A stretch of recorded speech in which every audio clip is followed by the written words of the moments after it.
What is up, YouTube gang? Welcome to episode 2 of V-Talks, and today I'm going to be talking about two different things. I'm going to be talking about world building, and I want to be talking about this character as kind of an example of that. And when I'm talking about world building, I mean world building for Dungeons and Dragons specifically, because there's a lot of different types. There's world building for novels, there's world building for video games, and I'm sure a lot of the process is the same, but I'm just going at it from a Dungeon Master's experience, from what I've done so far. So, one of the things that I do is I don't start with the whole thing. I don't start doing the entire world. I first generated a map and I just had places. Whatever map generator you use or whatever you come up with, and the map doesn't even necessarily matter.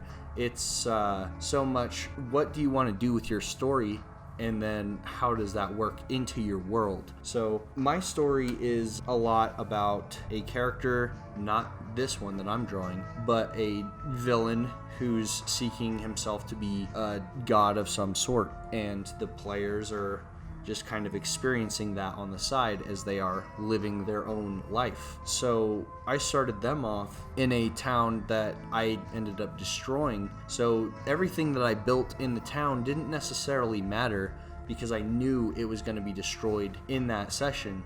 The semantics of what everything was didn't necessarily matter to me at the time when I was making it. But once I had them go to the next town that they traveled to, that is when I had to put a little bit more work in as far as what was going on in that town, you know, what people had to interact with. And that's the most important part, is making your world realistic in a way, making it relatable to the players, and having them able to experience something that seems real. You're trying to create the illusion that your world is a physical thing, and that is very difficult to do when you don't really have substance to the characters. After I had my town, I had to start thinking about what kind of characters are in the town. One of the characters I had, his name was Leonard the Skinner. Yeah. And he was a guy who was dressed in like patchy clothes that looked like it was made of skin, and he was offering the players some money to investigate rats in his basement, you know, and he had, the players went to go look, and he had a big lock on his basement door, and the players were thinking, I don't know, it looks sketchy. And so they thought that he was going to be the type of guy who would lock them in there and then, you know, like try and kill them or something and skin them. They didn't trust him. They went to go get an axe just to break out, just in case.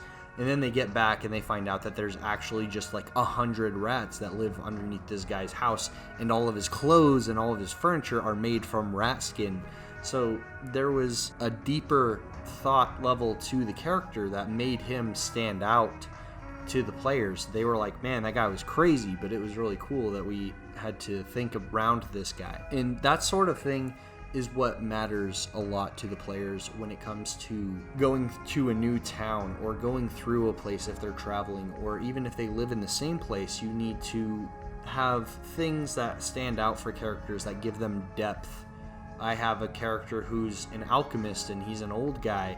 You know, he's a pretty dry character because he doesn't have very much backstory, only until he got kidnapped by some thugs because, you know, they were charging him protection money that he couldn't pay. You know, now the characters are like, well, what happened to Al the chemist?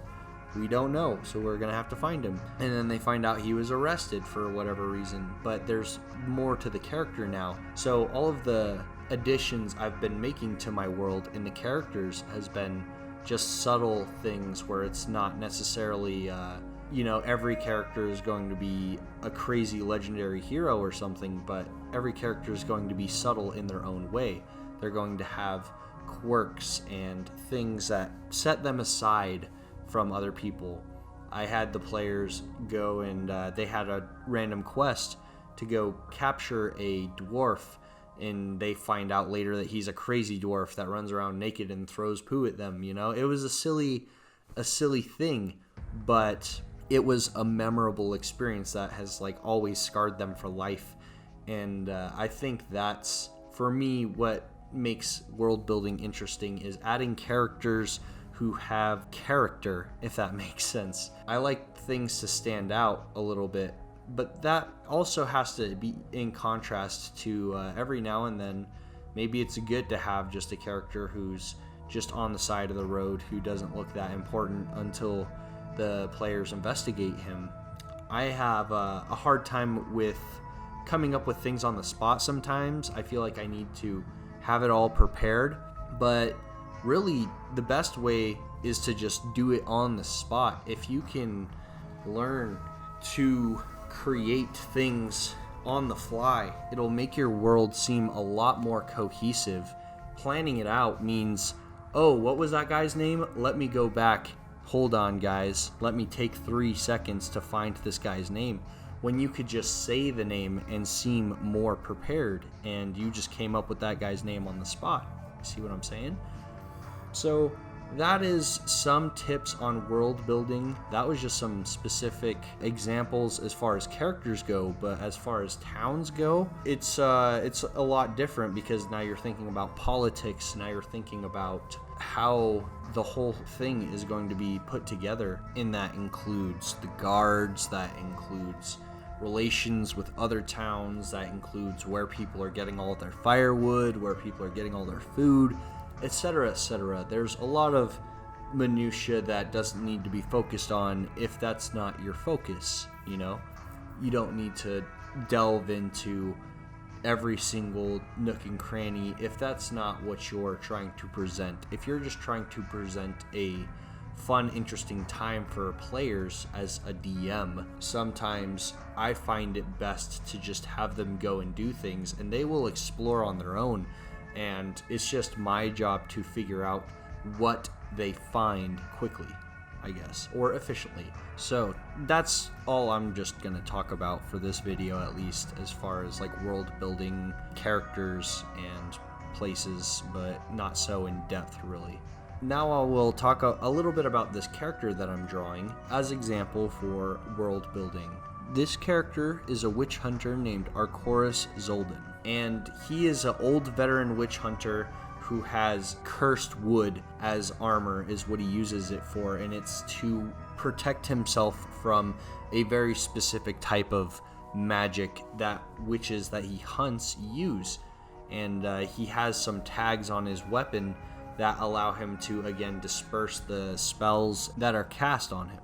So I've made this character immediately relevant for what he does, but as far as backstory, he's got something that I feel is a little bit stereotypical, where it's just, he grew up and he was taught by a mage, and that mage was killed by a witch, and he decided, okay, well, I'm gonna go hunt these witches.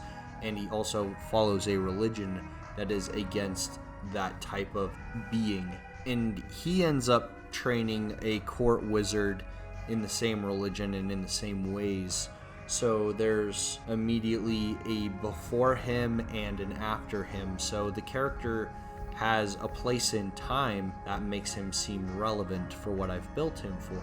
Now, this isn't a character that I have put in my game yet. He's not a character that I've had the players meet. He's just a character that's on the side that the players may or may not run into. And that's okay, because I don't need to use every character that I've made. I don't need to use them if it doesn't make sense. But if the players end up needing to find a witch, or if they end up hunting a witch, it could be very easy to take the character that I've already made and put him in there seamlessly when it's appropriate. But a lot of the time, I'll just make characters that are appropriate for what the characters are doing in that moment. So yeah, that's about what I have for this video as far as talking about world building in a smaller sense. Just characters, I'm not talking about bigger stuff, just characters. So next video, I will be talking about a Marvel character actually that I've made in my friend David's game and who I roleplay as. And it'll be a good time. Ultimate X has a really cool design that I look forward to sharing with you guys. So this is my final piece here. I know the painting versions is a little bit new to me, but I'm getting used to it. And that's all I've got for you guys. Like and subscribe to the video and to my channel. Follow me on Jagon Fantas and Lord Ventilus at Instagram. And I will catch you guys next time on VTalks.